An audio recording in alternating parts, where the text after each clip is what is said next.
आज का जो हमारा टॉपिक है वो है द्रव्यमान क्षति।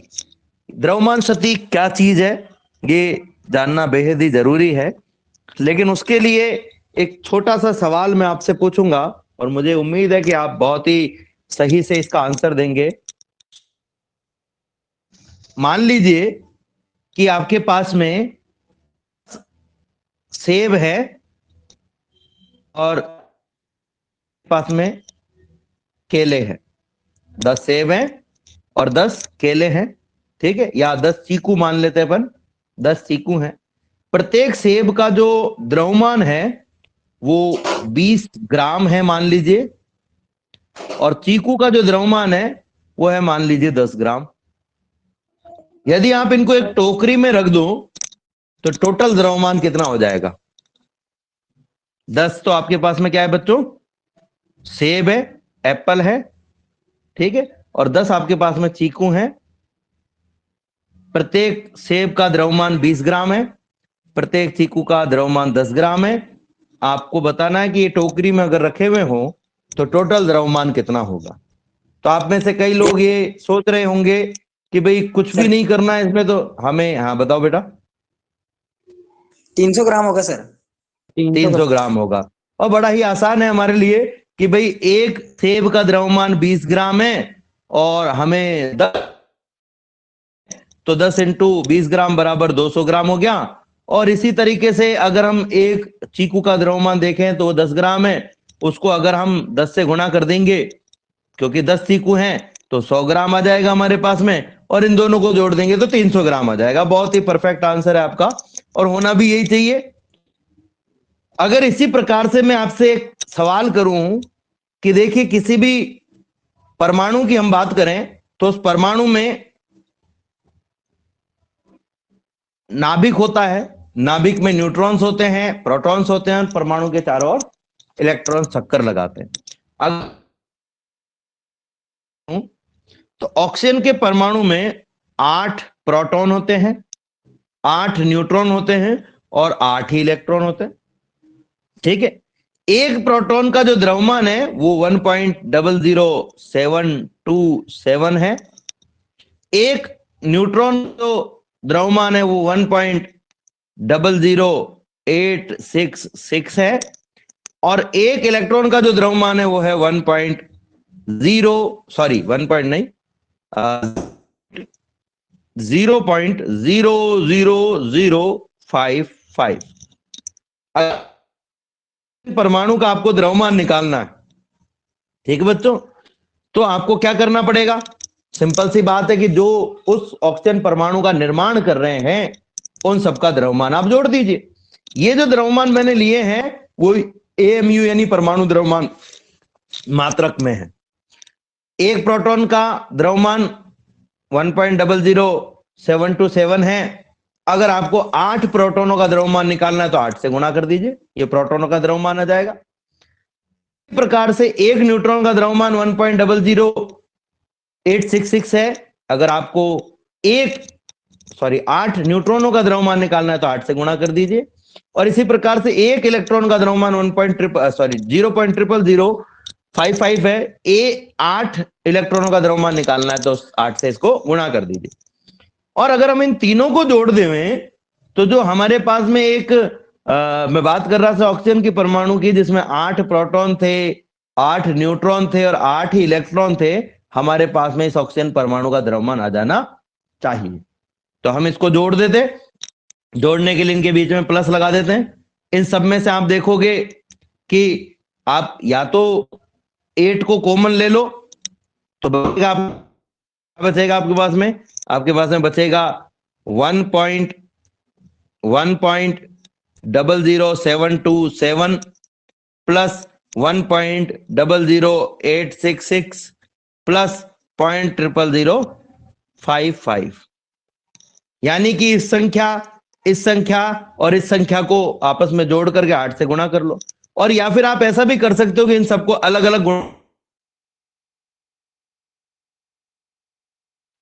अलग अलग गुणा करके जोड़ोगे, चाहे एक साथ गुणा करके, तो भी आपके पास में वही बात आने वाली है, ठीक है। इसको मैं कह सकता हूं कि अगर मुझे एक ऑक्सीजन परमाणु का द्रव्यमान निकालने के लिए कहा जाए तो मैं उसका द्रव्यमान निकालने के लिए क्या करूंगा, 8 प्रोटॉनों का द्रव्यमान निकालूंगा। एक प्रोटॉन का द्रव्यमान mp है, 8 प्रोटॉनों का द्रव्यमान हो गया 8 mp।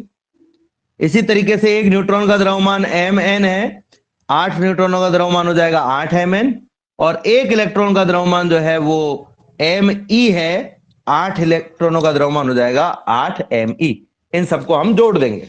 इन सब में से आप देख रहे होंगे कि आपके पास में 8 कॉमन आ रहा है, 8 कॉमन आ रहा है। तो जो ब्रैकेट है उसमें हमारे पास में बचेगा प्रोटॉन का द्रव्यमान, न्यूट्रॉन का द्रव्यमान प्लस इलेक्ट्रॉन का द्रव्यमान हमारे पास में बचेगा। देखते हैं, 8 into M P plus M N plus M E. ठीक है, तो कहा कि एक टोकरी में 10 सेब थे और 10 चीकू थे। अगर आपको टोकरी का टोटल द्रव्यमान निकालना है तो आप क्या करेंगे, 10 सेब का वजन निकालेंगे, 10 चीकू का वजन निकालेंगे और जोड़ देंगे।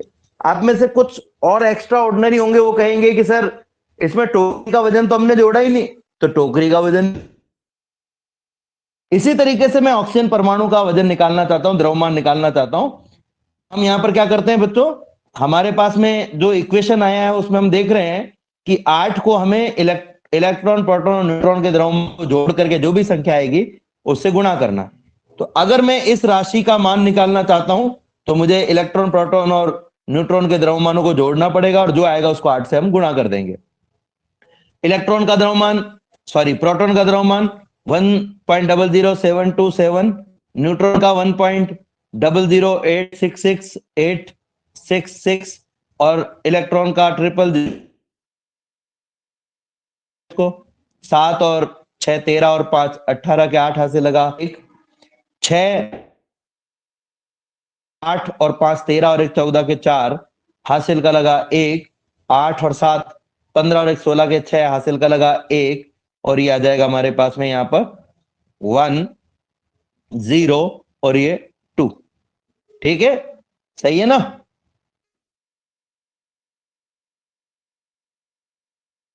6 4 कुछ, हाँ ठीक है, ये हमारे पास में आ गया। को किससे गुणा, तो 8 से गुणा, 8 बट्टे 64 के 4 हासिल का लगा 6, 8 से 8 चौक 32, 32 और 6 36 के 6 हाथ से लगे 3, 8 से 48, 48 और 3 51 के 1 से लगे 5, 13 और 8 दूना 16। तो आप देख सकते हैं कि हमारे पास में जो द्रव्यमान आ रहा है 3 1 6 4 आ रहा है। और अगर हम नॉर्मली भी निकालना चाहें, ऊपरी ऊपरी तौर पर निकालना चाहें, तो हम कहेंगे भाई AMU से ज्यादा है, एक प्रोटॉन का द्रव्यमान 1 AMU से ज्यादा है, 8 AMU से ज्यादा आएगा। एक न्यूट्रॉन का द्रव्यमान भी 1 न्यूट्रॉनों का द्रव्यमान भी 8 AMU से ज्यादा आएगा। और फिर इसमें इलेक्ट्रॉन का द्रव्यमान हम जोड़ेंगे तो प्रोटॉन और न्यूट्रॉनों का द्रव्यमान ही जोड़ने पर 16 AMU से ज्यादा आ रहा है। अगर हम इसमें इलेक्ट्रॉन तो ये से और भी ज्यादा आएगा। तो आप ये सोच रहे होंगे भाई इसमें दिक्कत क्या है, तो कोई परेशानी की बात नहीं है। द्रव्यमान निकालना है इलेक्ट्रॉन ऑक्सीजन परमाणु का, परमाणु में इलेक्ट्रॉन न्यूट्रॉन और कहीं तो द्रव्यमान हमें निकालना, क्योंकि परमाणु क्या है, परमाणु आप सबने नॉर्मली ये पढ़ी है कि किसी भी पदार्थ का आगे विभाजित नहीं किया जा सकता है, उसे हम परमाणु कहते हैं। लेकिन मैं एक परिभाषा और दे सकता हूं, मैं कह सकता हूं कि न्यूट्रॉन इलेक्ट्रॉनों के समूह द्वारा निर्मित, इसमें एक विशिष्ट संख्या में न्यूट्रॉन और प्रोटॉनों की संख्या 8 8 और इलेक्ट्रॉन की संख्या भी 8 ऑक्सीजन कह देते हैं। जब न्यूट्रॉन और प्रोटॉनों की संख्या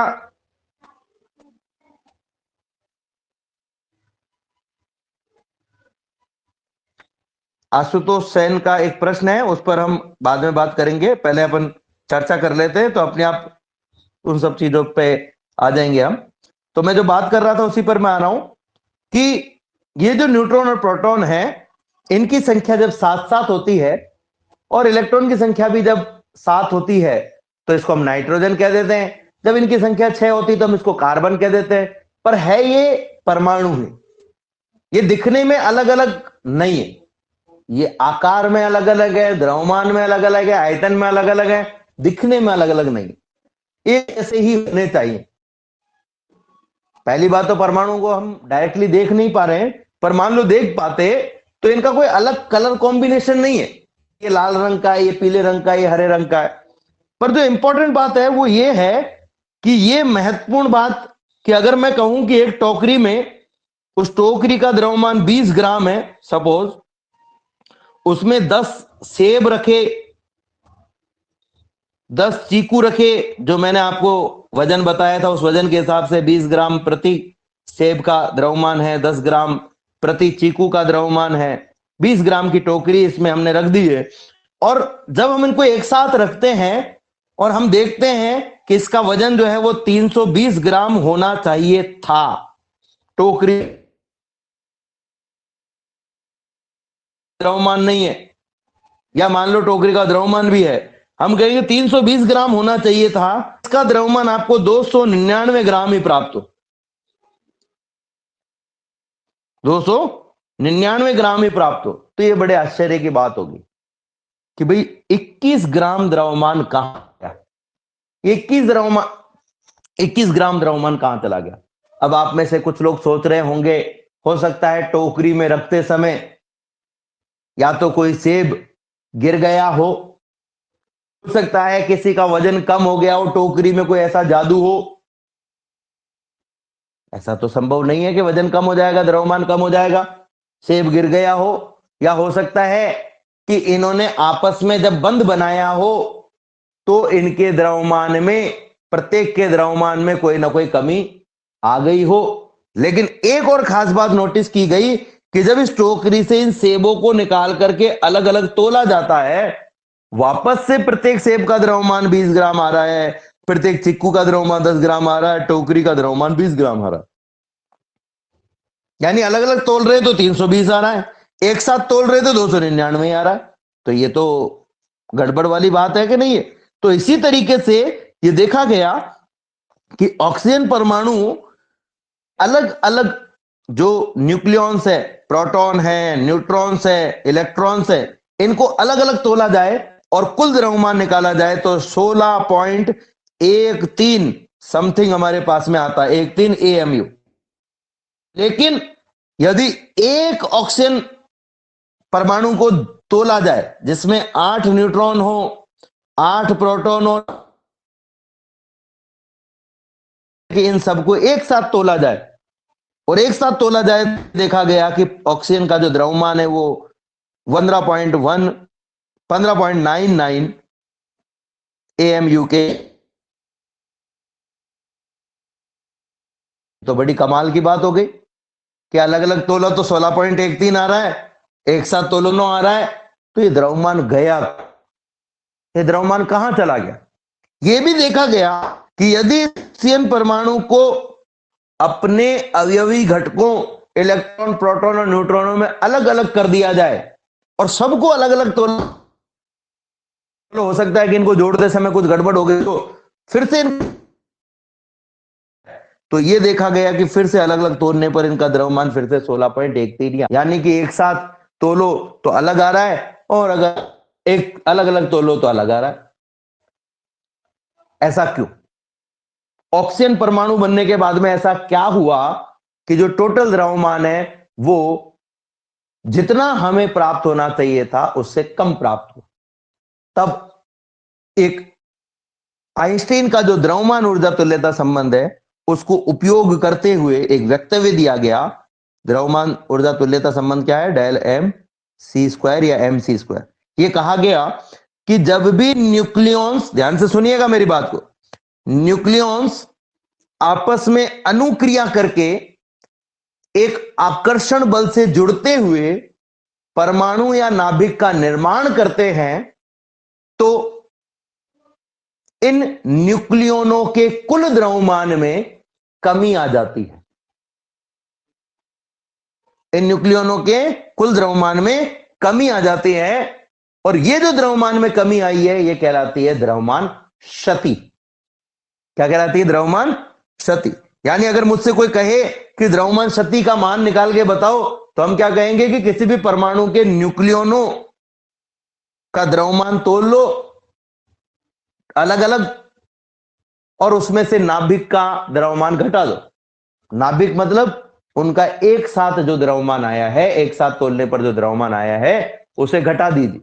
यदि नाभिक न्यूक्लियनों के अलग अलग द्रव्यमानों के योग में से हम नाभिक का द्रव्यमान घटा दें, तो जो संख्या हमारे पास में आएगी 16.13 में से 15.99 को घटा दे, तो जो संख्या हमारे पास आएगी उसको हम कहेंगे द्रव्यमान क्षति।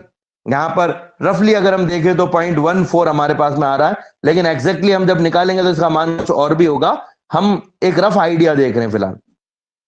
अब दिक्कत यह थी कि द्रव्यमान में कमी आई, तो द्रव्यमान गया कहां? बहुत महत्वपूर्ण था कि द्रव्यमान गया कहां। तब यह माना गया कि ये जो प्रोटॉन जिनके बीच में एक प्रकार का प्रतिकर्षण बल होना चाहिए था, क्योंकि दोनों एक ही प्रकृति के आवेशित होते हैं, धनात्मक धनात्मक, तो जब इनको प्रतिकर्षण बल के विरुद्ध एक दूसरे के समीप लाया गया होगा या आए होंगे, तो उसके लिए किसी ना किसी ऊर्जा की जरूरत पड़ी होगी। या हम ये कहें कि इस प्रतिकर्षण बल के बावजूद भी इनको एक जगह बांधे, नाभिक में एक जगह है, दो प्रोटॉन है जिनके मध्य प्रतिकर्षण बल लगता है। हम सब जानते हैं कि धनावेश धनावेश के मध्य प्रतिकर्षण बल होता है। न्यूक्लियॉन्स में न्यूट्रॉन भी है, उस न्यूट्रॉन को भी यहां नाभिक में बांधे रखना है के मध्य जो बल लग रहा है, जो जिसकी वजह से आपस में बंधे हुए हैं, उस बल के लिए, इनको बांधे रखने के लिए एक ऊर्जा की आवश्यकता होनी चाहिए। वो ऊर्जा बंधन ऊर्जा कहलाती। और वो ऊर्जा कहां से आई? तो आइंस्टीन का द्रव्यमान ऊर्जा तुल्यता संबंध कहता है कि इनको आपस में बांधे रखने की वजह से जितनी द्रव्यमान में कमी आई है, वो सारा का सारा द्रव्यमान ऊर्जा में रूपांतरित हो गया है। वो जो द्रव्यमान क्षति हुई है, द्रव्यमान में कमी आई है, वो द्रव्यमान ऊर्जा में रूपांतरित हो गया है, और वही ऊर्जा बंधन ऊर्जा है। वही ऊर्जा क्या है? बंधन ऊर्जा। क्योंकि नाभिकीय कणों को बांधे रखने के लिए ये ऊर्जा पर्याप्त होती है, इसलिए इसे हम नाभिकीय बंधन ऊर्जा कहते हैं। तो सबसे पहले हम देखेंगे, क्या देखेंगे?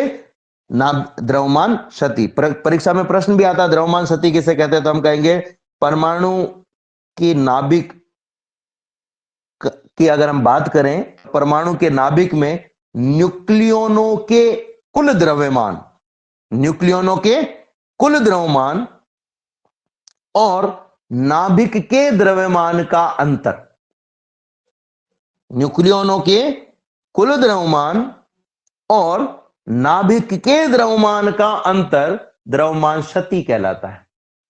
या इसका उल्टा भी हम कह सकते हैं कि नाभिक का द्रव्यमान जो होता है वो इसके अवयवी न्यूक्लियनों, न्यूट्रॉनों और प्रोटॉनों के कुल द्रव्यमान से कम होता है।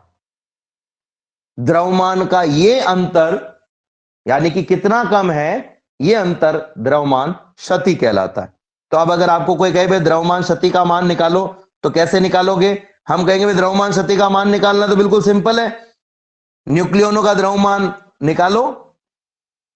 न्यूक्लियनों का द्रव्यमान कितना होता है? तो न्यूक्लियनों का द्रव्यमान निकालना है तो हम कहेंगे प्रोटॉनों की संख्या इनटू एक प्रोटॉन का द्रव्यमान प्लस न्यूट्रॉनों की संख्या इनटू एक न्यूट्रॉन का द्रव्यमान, m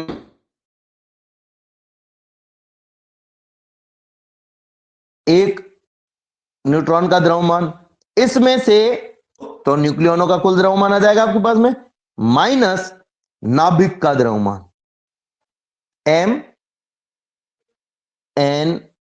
MnU(C) न्यूक्लियस। ठीक है। अब अगर हम बात करें इस P की, तो प्रोटॉनों की जो कुल संख्या होती है, आपको अगर द्रव्यमान क्षति निकालनी है तो क्या करना पड़ेगा बच्चों? प्रोटॉनों के कुल द्रव्यमान और न्यूट्रॉनों के कुल द्रव्यमान को जोड़ दो, उसमें से नाभिक के द्रव्यमान को घटा दो। न्यूक्लियनों के कुल द्रव्यमान निकालना है तो प्रोटॉन का द्रव्यमान और न्यूट्रॉन का द्रव्यमान कुल आपको लेना पड़ेगा। अगर एक प्रोटॉन होगा तो एक एक के द्रव्यमान को जोड़ना है, दो होंगे जोड़ना पड़ेगा, तीन होंगे तो तीन का जोड़ना पड़ेगा। अब जो प्रोटॉनों की संख्या होती है उसको हम कहते हैं Z, यानी P की जगह हमारे पास में क्या आ जाएगा, ZmP। न्यूट्रॉनों की संख्या n ही मान लेते हैं हम, तो ये हो जाएगा ZmP into NmP minus m nucleus. ठीक है। अब अगर मैं न्यूट्रॉनों की संख्या की बात करूं तो देखो बच्चों, प्रोटॉन और न्यूट्रॉनों की जो कुल संख्या होती है, प्रोटॉनों की कुल संख्या और न्यूट्रॉनों की कुल संख्या, इसका मान होता है द्रव्यमान संख्या A।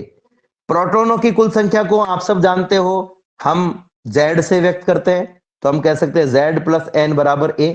तो n बराबर कितना हो जाएगा बच्चों, n बराबर हो जाएगा A माइनस Z, यानी यहां n की जगह हम क्या लिख सकते हैं, A माइनस Z। तो आपके पास में द्रव्यमान शक्ति कितनी आ जाएगी, द्रव्यमान शक्ति डेल m बराबर Z इंटू एम पी, ठीक है, plus A minus Z into M N. ये तो हो गया न्यूक्लियनों का कुल द्रव्यमान।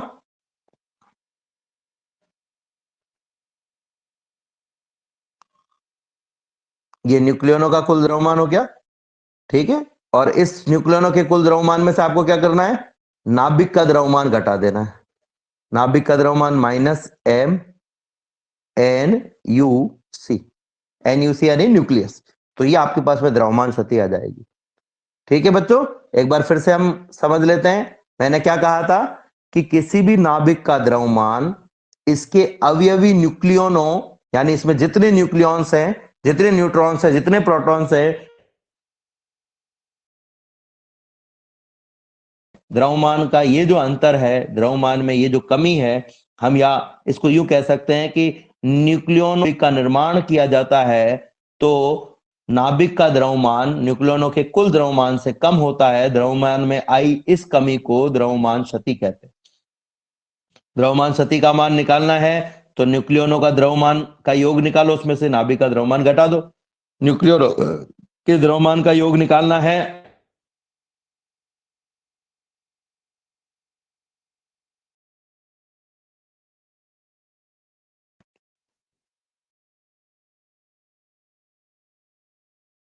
NMN, ये प्रोटॉनों का हो गया, न्यूक्लियनों का कुल द्रव्यमान आ जाएगा। इसमें से नाभिक का द्रव्यमान घटा दो। अब न्यूट्रॉनों की जो संख्या है वो निकालना है आपको। क्या कहेंगे कि भाई ए में से Z घटा दो न्यूट्रॉनों की। जब हम नाभिक का सूत्र लिखते हैं तो ऐसे लिखते हैं ZA, यानी नाभिक के सूत्र में हमारे पास होता है न्यूट्रॉनों की होती है, वो हमें निकालनी पड़ती है A माइनस Z से। माइनस Z लिख दिया, बाकी सब ऐसा कैसा ही है। अब मैंने आपको बात कही थी कि ये जो द्रव्यमान है, ये द्रव्यमान कहाँ का है, ए और प्रोटॉनों को मिला करके एक साथ रख करके जब नाभिक का निर्माण होता है तो जो द्रव्यमान में कमी आई है, जिसे हम कहते हैं द्रव्यमान क्षति, ये द्रव्यमान क्षति ऊर्जा में बदल जाती है। इसी को हम नाभिकीय बंधन ऊर्जा कहते हैं। अब एक खास बात और बता रहा हूं बच्चों मैं आपको, और वो खास बात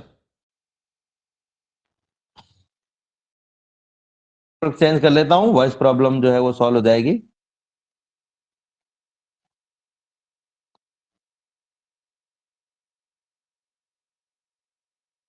वो खास बात जो है वो ये है कि यहां पर जब हम द्रव्यमान क्षति ज्ञात कर रहे हैं बच्चों, तो कहा कि जब न्यूट्रॉन को जोड़ करके नाभिक का निर्माण किया तो द्रव्यमान में जो कमी है उसे द्रव्यमान क्षति कह देते हैं। ठीक है, जो भी द्रव्यमान में कमी आई उसे हम क्या कह रहे हैं, द्रव्यमान क्षति कह रहे हैं। न्यूट्रॉन और प्रोटॉनों के कुल द्रव्यमान को जोड़ने पर हमारे को जो भी प्राप्त हो रहा है उसे हम द्रव्यमान क्षति कह रहे हैं। लेकिन अगर कोई नाभिक की हम बात करें तो नाभिक में जो न्यूट्रॉन और प्रोटॉन है जो आपस में एक साथ रखे हुए हैं, यदि इनको अलग अलग किया जाए तो जितनी ऊर्जा इनको जोड़े रखने में काम में आ रही थी, ठीक उतनी ही ऊर्जा इनको आपस में बांधे रखने के भी काम आती है। ठीक उतनी ही ऊर्जा इनको आपस में बांधे रखने के भी काम आती है। यानी कि हम ये कह सकते हैं कि न्यूट्रॉन और प्रोटॉनों को जोड़े रखने के लिए जितनी ऊर्जा या जितना द्रव्यमान ऊर्जा में रूपांतरित हुआ, ठीक उतनी ही ऊर्जा जब इन नाभिक से अलग किया जाता है तो हमें प्राप्त होती है। ठीक उतनी ऊर्जा हमें प्राप्त होती है। इसको एक उदाहरण, 8 न्यूट्रॉनों और 8 प्रोटॉनों, अब आवाज सही आ रही है बेटा? आवाज कटके तो नहीं आ रही है अब?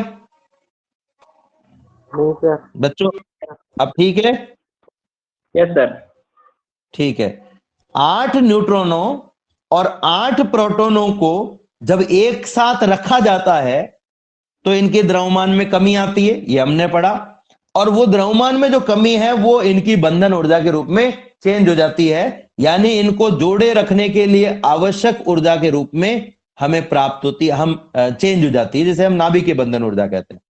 अब मैं ये कह रहा हूं कि यदि ये 8 न्यूट्रॉन और 8 प्रोटॉन मिलकर के नाभिक का निर्माण कर चुके हैं और मैं इनको वापस से अलग करना चाहूं तो ठीक उतनी ही ऊर्जा मुक्त होती है जितनी की ऊर्जा इनको बांधे रखने के लिए आवश्यक थी। यानी बंधन ऊर्जा की दो परिभाषाएं हो गई। कुछ न्यूक्लियनों को संयुग्मित करके नाभिक का निर्माण करने पर, या नाभिक का निर्माण जब होता है तो द्रव्यमान में कमी आती है। द्रव्यमान में यह कमी नाभिकीय कणों को बांधे रखने के लिए आवश्यक ऊर्जा के तुल्य होती है। इसे नाभिकीय बंधन ऊर्जा कहते हैं। दूसरी परिभाषा क्या होगी? किसी नाभिक को अपने न्यूक्लियनों में विभक्त करने के लिए जितनी ऊर्जा देनी पड़ती है, जितनी ऊर्जा की आवश्यकता होती है, जो है नाभिकीय बंधन ऊर्जा कहलाती है। क्योंकि अभिक्रिया ऊष्माक्षेपी हो सकती है, ऊष्माशोषी हो सकती है। ऊष्माशोषी होगी तो ऊष्मा देनी पड़ेगी, ऊष्माक्षेपी होगी तो ऊष्मा हमें प्राप्त होगी। तो दो संयुग्मित होकर के नाभिक का निर्माण करते हैं तो द्रव्यमान में कुछ कमी आती है। यह द्रव्यमान में कमी ऊर्जा के रूप में बदल जाती है, जिसे हम नाभिकीय बंधन ऊर्जा कहते हैं। या हम कहें कि इस द्रव्यमान में कमी के तुल्य ऊर्जा, द्रव्यमान क्षति के तुल्य ऊर्जा बंधन ऊर्जा कहलाती है। दूसरी परिभाषा हमने क्या कही?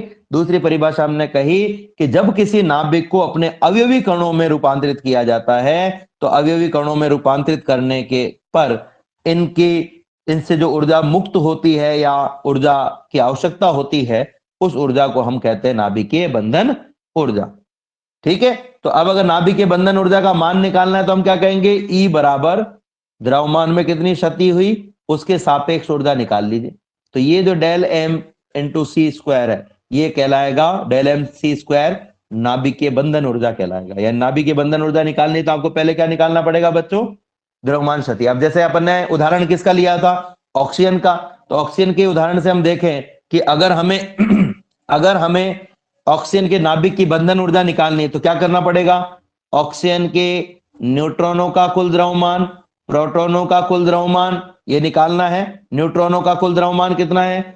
एक न्यूट्रॉन का द्रव्यमान जो है 1.00866 है। कुल द्रव्यमान निकालना है तो 8 न्यूट्रॉन है, 8 से गुणा कर दीजिए, ये हो गया न्यूट्रॉनों का कुल द्रव्यमान।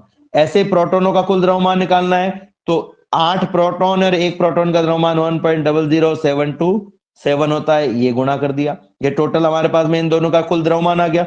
इसमें से जो नाभिक है उसका द्रव्यमान घटा दीजिए। ऑक्सीजन के नाभिक का द्रव्यमान होता है 15.9956। यहां पर एक छोटी सी मिस्टेक है। ऑक्सीजन के नाभिक का जो द्रव्यमान है वो जहां तक मुझे याद आ रहा है 15.99053 होता है शायद। फिर भी कोई बात नहीं, ये तो एक छोटी सी संख्या है तो ज्यादा इसमें इफेक्ट पड़ेगा नहीं, अपन इसी से सॉल्व कर लेते हैं जो दिया हुआ है उसी से। तो ये हमारे पास में आ गया, ये माइनस कर दिया हमने इन दोनों को जोड़ के 16.13196 में से 15.9956 को माइनस किया तो 0.13632 AMU हमारे पास में आ गया। अब अगर हमें बंधन ऊर्जा निकालनी है तो क्या करेंगे हम? बंधन ऊर्जा निकालने का के दो तरीके हैं हमारे पास में। पहला तरीका हमारे पास में क्या है? हमने कहा बंधन ऊर्जा निकालनी है, तो हम कहेंगे भाई एक E बराबर डेल एम इंटू सी स्क्वायर। डेल एम का मान है 0.13632 AMU। AMU को आपको किस में चेंज करना पड़ेगा बच्चों? AMU को आपको किलोग्राम में चेंज करना पड़ेगा। तो एक AMU बराबर होता है 1.66 इंटू 10⁻⁻27 किलोग्राम। तो इतने AMU बराबर कितना हो जाएगा? इससे गुणा कर दिया, इंटू C यानी 3 इंटू 10⁸ मीटर पर सेकंड का होल स्क्वायर। तो ये आपके पास में आ जाएगा E बराबर del M C square.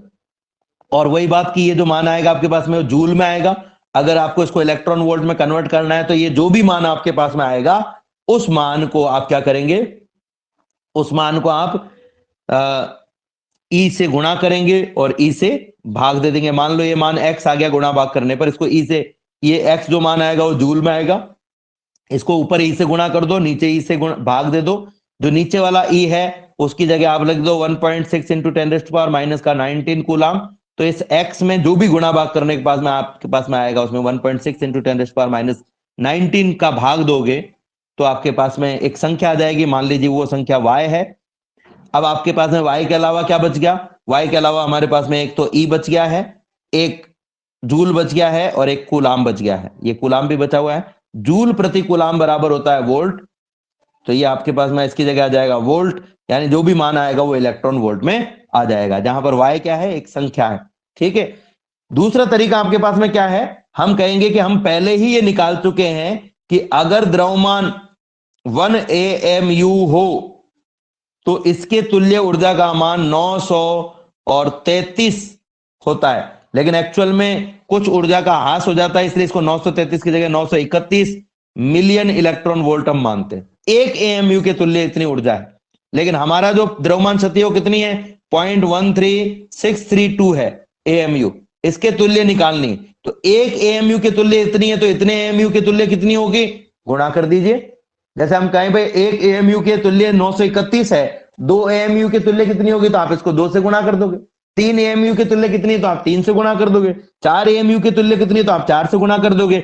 0.13632 AMU के तुल्य कितनी है निकालना है, तो आप इससे गुणा कर दीजिए। जब आप इससे गुणा करेंगे तो आपके पास में एक संख्या आएगी जिसका मान होगा 127 मिलियन इलेक्ट्रॉन वोल्ट, जो कि यहां पर गुणा करके निकाली गई है। ठीक है। पर ये जो ऊर्जा थी ये कुल बंधन ऊर्जा है। ठीक है। यानी कि हम कहें कि 8 प्रोटॉनों और 8 न्यूट्रॉनों को बांधे रखने के लिए आवश्यक ऊर्जा, या जब इन न्यूट्रॉन और प्रोटॉनों को अलग अलग किया जाए तो उससे उसके लिए जितनी ऊर्जा की आवश्यकता पड़ेगी या जितनी ऊर्जा उसमें मुक्त होगी उस ऊर्जा का मान ये है। ये 8 और 8 16 न्यूक्लियनों के लिए है टोटल। अब कोई कहे कि भाई एक के लिए कितनी होगी, तो अगर हम इसी बंधन ऊर्जा का मान प्रति न्यूक्लियन के लिए ज्ञात करें, कितने न्यूक्लियन है उनके लिए अलग अलग ज्ञात करें, भाई एक न्यूक्लियन के लिए कितनी होगी, तो हम कहेंगे भाई 16 के लिए 127 है, तो एक के लिए कितनी होगी? आप कहोगे भाई इसे 127 में 16 का भाग दे दो। यानी कि अगर हम बंधन ऊर्जा में न्यूक्लियनों की संख्या का भाग दे दें तो बंधन ऊर्जा को हम कहते हैं EB। इसमें अगर हम न्यूक्लियनों की संख्या यानी कि द्रव्यमान संख्या जिसको हम कहते हैं A का भाग दे दें तो आपके पास जो संख्या आएगी वो कहलाएगी EBN। यानी इसको हम कहेंगे न्यूक्लियनों की ऊर्जा तो हमने निकाली, बाइंडिंग एनर्जी, बी का मतलब बाइंडिंग एनर्जी, पर ये बाइंडिंग एनर्जी कितने न्यूक्लियन के लिए निकाली है? एक न्यूक्लियन के लिए, इसलिए इसे कहते हैं बाइंडिंग एनर्जी पर न्यूक्लियन, यानी प्रति न्यूक्लियन बंधन ऊर्जा, प्रति न्यूक्लियन बंधन ऊर्जा। ठीक है। तो प्रति न्यूक्लियन बंधन ऊर्जा की परिभाषा क्या हो गई? ये जो सूत्र सामने दिख रहा है यही परिभाषा है। इस सूत्र में ऊपर क्या है? ऊपर है बंधन ऊर्जा EB यानी बंधन ऊर्जा, और नीचे क्या है? द्रव्यमान संख्या। तो हम क्या कहेंगे? परिभाषा क्या हो जाएगी? बंधन ऊर्जा और द्रव्यमान संख्या का अनुपात, बंधन ऊर्जा और द्रव्यमान संख्या का अनुपात प्रति न्यूक्लियन बंधन ऊर्जा कहलाती है, प्रति न्यूक्लियन बंधन ऊर्जा कहलाती है। अब इस प्रति न्यूक्लियन बंधन ऊर्जा की जरूरत क्यों है? तो आप ये कहेंगे कि भाई ऑक्सीजन का जब हम निर्माण करेंगे, ऑक्सीजन के जब न्यूक्लियनों की हम बात करेंगे तो इसमें 8 प्रोटॉन है, 8 ही न्यूट्रॉन है। लेकिन अगर मैं किसी और पदार्थ की बात करूं, जिसमें मान लीजिए कि 35 तो प्रोटॉन है और 38 जो हैं वो न्यूट्रॉन है। तो इन 35 और 38 प्रोटॉन और न्यूट्रॉनों को बांधे रखने के लिए ऑब्वियसली इन 8 प्रोटॉन और 8 न्यूट्रॉनों की तुलना में ज्यादा ऊर्जा की आवश्यकता होनी चाहिए। यानी कि ऑक्सीजन के लिए जब आप बंधन ऊर्जा का मान निकालते हो और जब इस पदार्थ के लिए बंधन ऊर्जा का मान निकालते हो तो ये अलग अलग आएगा, डेफिनेटली अलग अलग आएगा। इससे ये नहीं पता चलेगा कि ये जो अणु है वो कितने अच्छे तरीके से एक दूसरे से बंधे हुए हैं, कितने प्रगाढ़ बल से एक दूसरे से जुड़े हुए हैं। लेकिन अगर हम दोनों के लिए एक जैसा मान यानी एक न्यूक्लियॉन के लिए बंधन ऊर्जा निकाल लें तो हम ये बता पाएंगे कि इनमें से कौन सा ज्यादा ताकत से एक दूसरे से बंधे हुए। ये बहुत ही आश्चर्यजनक बात मैं आपको यहां बता रहा हूं कि अगर हम जो मैंने 2 उदाहरण लिए उसमें से ऑक्सीजन के लिए बंधन ऊर्जा का मान निकालें तो वो कम आता है और दूसरे उदाहरण में जब हम बंधन ऊर्जा का मान निकालते हैं तो ज्यादा आता है। तो देखने में तो ऐसा लगेगा यार इसकी बंधन ऊर्जा ज्यादा है, मतलब ये ज्यादा ताकत से बंधे हुए हैं, लेकिन नहीं। इसको एक उदाहरण के लिए लेते हैं हम कि मान लीजिए 5 बच्चे हैं, उनको हमने एक रस्सी से बांध दिया। वो रस्सी जो है उन 5 बच्चों को बांधने के लिए 20 न्यूटन का बल उन पर लगा रही है, ठीक है बच्चों। और एक दूसरी रस्सी है जिसमें 10 बच्चे बंधे हुए हैं और ये 10 बच्चों को बांधने वाली जो रस्सी है वो टोटल 30 न्यूटन बल लगा रही है। तो आप ये बताओ कि कौन से बच्चे ज्यादा ताकत से बंधे हुए हैं? तो हम कहेंगे ये वाले बच्चे ज्यादा ताकत से बंधे हुए हैं। क्यों? क्योंकि यहां 4 बच्चों के लिए ही 20 न्यूटन बल लगाने वाली रस्सी है, यानी प्रत्येक बच्चे पर 5 न्यूटन बल लग रहा है। यानी प्रत्येक बच्चा जो है उस पर उस रस्सी के द्वारा 5 न्यूटन बल लग रहा है। यानी बच्चे अगर उस रस्सी को तोड़ना चाहें तो कम से कम प्रत्येक बच्ची को 5 न्यूटन बल लगाना पड़ेगा, कम से कम ये। और अगर मैं दूसरे उदाहरण की बात करूं तो इसमें अगर इन बच्चों को इस रस्सी को तोड़ना है तो प्रत्येक बच्चे को कम से कम कितना बल लगाना पड़ेगा? 3 न्यूटन, जिससे इन सभी बच्चों का टोटल बल 30 न्यूटन हो जाएगा और वो इस रस्सी के बल के बराबर हो जाएगा। तब इस रस्सी के टूटने की संभावनाएं बढ़ेंगी।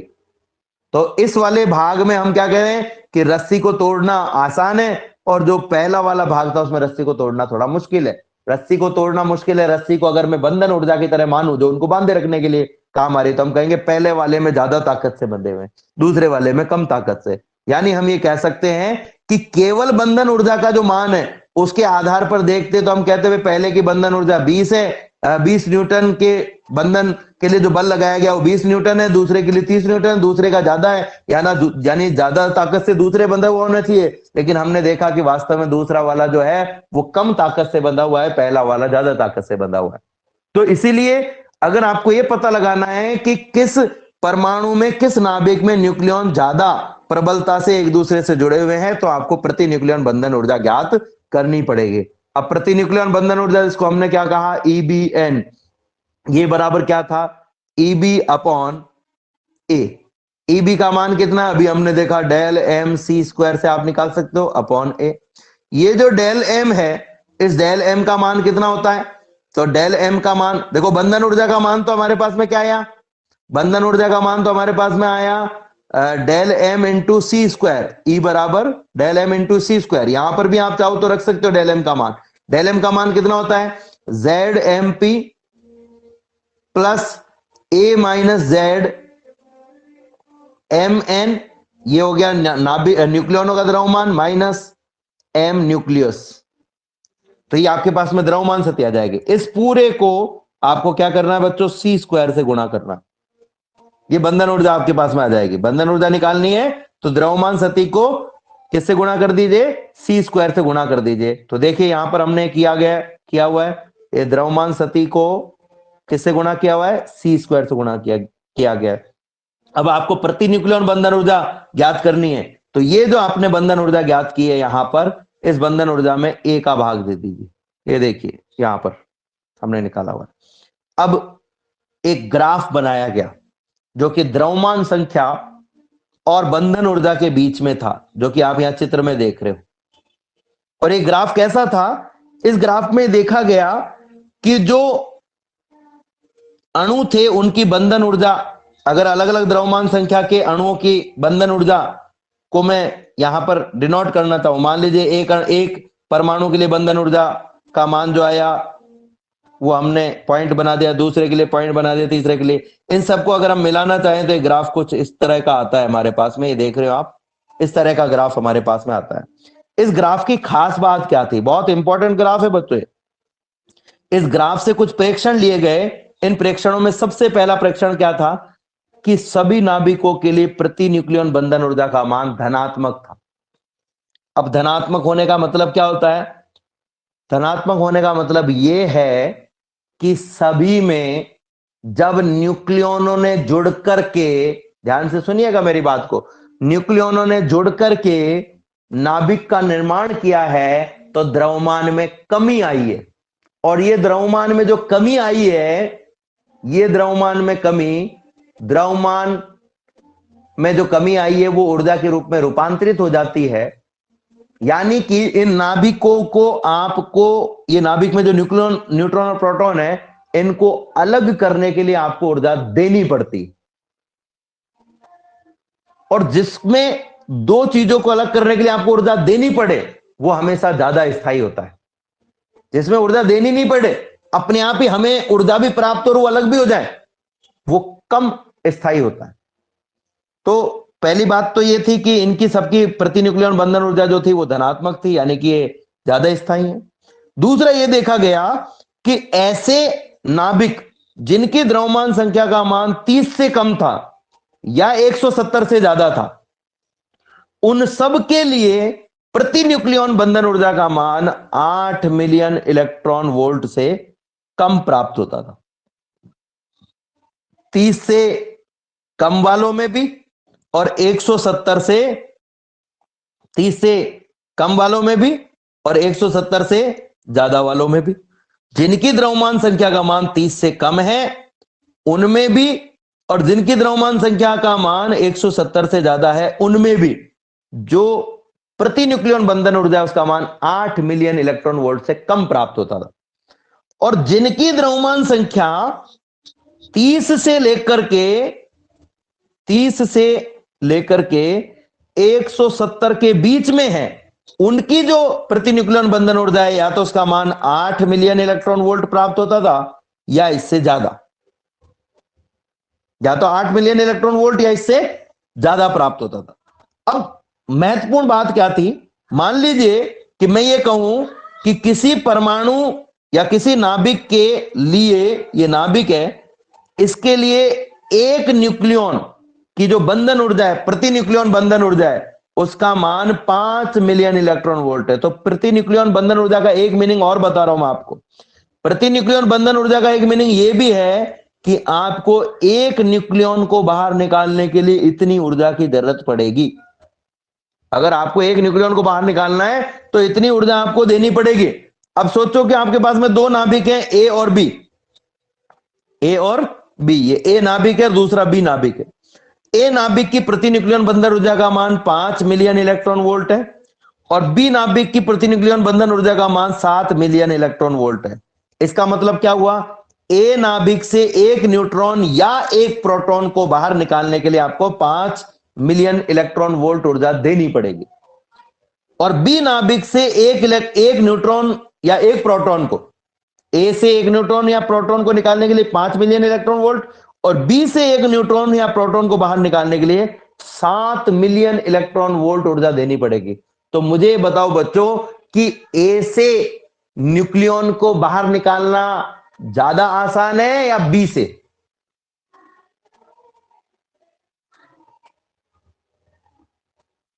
बताइए।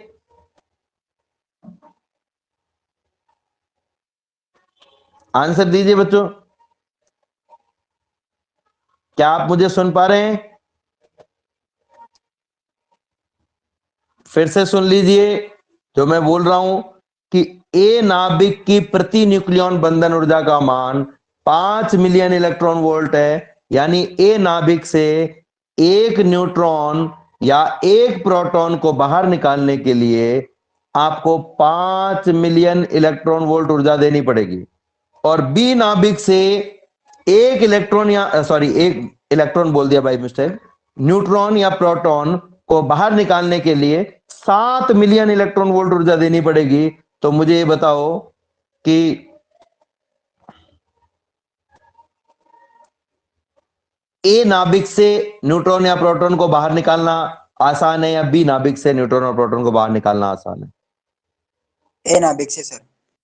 डेफिनेटली ए नाभिक से। अच्छा ये बताओ कि जिससे न्यूट्रॉन और प्रोटॉन को बाहर निकालना आसान हो वो ज्यादा स्थायी होगा या जिससे मुश्किल हो वो ज्यादा स्थायी होगा? जो ज्यादा मुश्किल है उससे। जिससे ज्यादा ऊर्जा देनी पड़ी। यानी हम क्या कहेंगे कि बी नाभिक ज्यादा स्थायी है और ए नाभिक थोड़ा सा कम स्थायी है। तो इस आधार पर क्या कहा जा सकता है कि वो नाभिक जिनकी बंधन ऊर्जा का मान 8 मिलियन इलेक्ट्रॉन वोल्ट से कम है। और किस किस के लिए कम है? जिनकी भी द्रव्यमान संख्या 170 से ज्यादा है या जिनकी भी द्रव्यमान संख्या 30 से कम है, उन नाभिकों की प्रति न्यूक्लियन बंधन ऊर्जा का मान 8 मिलियन इलेक्ट्रॉन वोल्ट से कम है, इसलिए ये नाभिक कम स्थायी होंगे। और वो नाभिक जिनकी प्रति न्यूक्लियन बंधन ऊर्जा का मान 30 से 170 के बीच में है,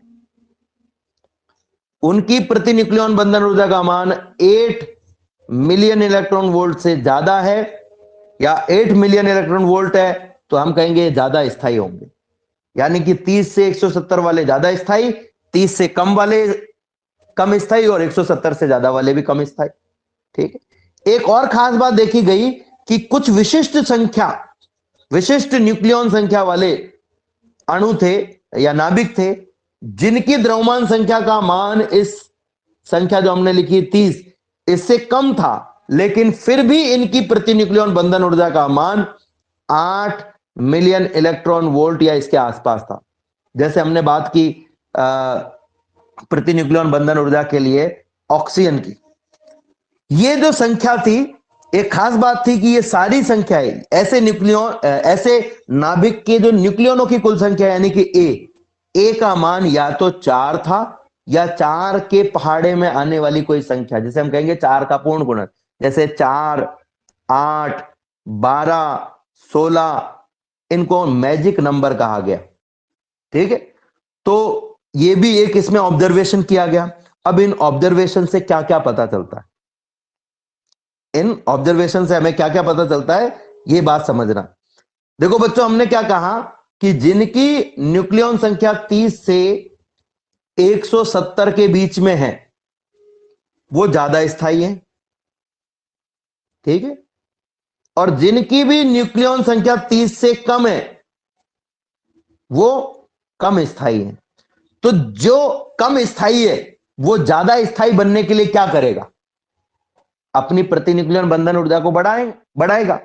और बढ़ाने के लिए इसकी द्रव्यमान संख्या कितनी होनी चाहिए? 30 से कम थी, तो कम की बजाय क्या होनी चाहिए? ज्यादा होनी चाहिए, बढ़नी चाहिए, ज्यादा होनी चाहिए ना भाई। अगर ये 30 से ज्यादा हो जाए तो प्रति न्यूक्लियन बंधन ऊर्जा का मान बढ़ जाएगा, और प्रति न्यूक्लियन बंधन ऊर्जा का मान बढ़ जाएगा तो ऐसी स्थिति में इनका स्थायित्व भी बढ़ जाएगा। तो मुझे बताओ कि जिनकी द्रव्यमान संख्या, मैं ये कहूं कि भाई मान लीजिए कि आपकी जेब में अगर 30 रुपए होते तो आप एक पिक्चर हॉल में फिल्म देखने जा सकते थे। ठीक है ना, एक सिनेमा हॉल में फिल्म देखने जा सकते थे, पर आपकी जेब में 30 रुपए से कम है। अब अगर आपको फिल्म देखनी है तो क्या करना पड़ेगा? बताइए क्या करना पड़ेगा? उधार लेने पड़ेंगे सर किसी से। पैसे बढ़ाने पड़ेंगे, किसी से उधार लोगे, ज्वाइंट करोगे। तो ऐसे ही वे नाभिक जिनकी द्रव्यमान संख्या 30 से कम है उनका स्थायित्व कम होता है। ये अपनी द्रव्यमान संख्या को 30 से अधिक करने के लिए दूसरे नाभिक से जुड़ने का प्रयास करते हैं, अपने ही जैसे दूसरे नाभिक से जुड़ने का प्रयास करते हैं। इस प्रक्रिया को हम कहते हैं संलयन। इसको हम क्या कहते हैं? संलयन। यानी कि इनमें संलयन करने की प्रवृत्ति होती है। अब मान लो कि आपकी जेब में, मैंने कहा कि भाई 170 रुपए हुए, 30 से 170 के बीच में हुए तो आप फिल्म देख सकते हो। पर आपकी जेब में तो 190 रुपए थे। मैंने कहा भाई नहीं, 190 नहीं चलेंगे, 170 से कम होने चाहिए और 30 से ज्यादा होने चाहिए। तो अब आप क्या करोगे बच्चों? 190 में से कुछ रुपए कम करने का देखना आपके लिए अनिवार्य है। तो ऐसे ही वे नाभिक जिनकी द्रव्यमान संख्या का मान 170 से ज्यादा होता है वो भी कम स्थायी होते हैं। ये अपना स्थायित्व बढ़ाने के लिए क्या करेंगे? अपनी द्रव्यमान संख्या को 170 से कम करने का प्रयास करेंगे। 170 से ज्यादा है, 170 से कम करना है, तो कम करने के लिए क्या करना पड़ेगा? इनकी द्रव्यमान संख्या कम कब हो सकती है? द्रव्यमान संख्या ए बराबर होता है प्रोटॉनों की संख्या प्लस न्यूट्रॉनों की संख्या, यानी इनको कुछ प्रोटॉन और कुछ न्यूट्रॉनों का त्याग करना पड़ेगा। और ये जो प्रक्रिया है, इस प्रक्रिया में हम ये कह सकते हैं कि बड़ा नाभिक यानी ज्यादा द्रव्यमान संख्या वाला नाभिक कम द्रव्यमान संख्या वाले नाभिक में जब चेंज होता है तो इस प्रक्रिया को हम कहते हैं विखंडन या विघटन। तो ऐसे जो नाभिक हैं जिनकी द्रव्यमान संख्या 170 से ज्यादा होती है उनमें विखंडन या विघटन की प्रवृत्ति पाई जाती है। विखंडन करवाया जाता है, विघटन अपने आप होता है। विखंडन करवाया जाता है और विघटन अपने आप होता है। तो हमने जो ऑब्जर्वेशन लिए उन ऑब्जर्वेशन से क्या क्या कंक्लूजन निकला? पहला ये कि सभी की बंधन ऊर्जा धनात्मक है, मतलब सभी स्थायी हैं।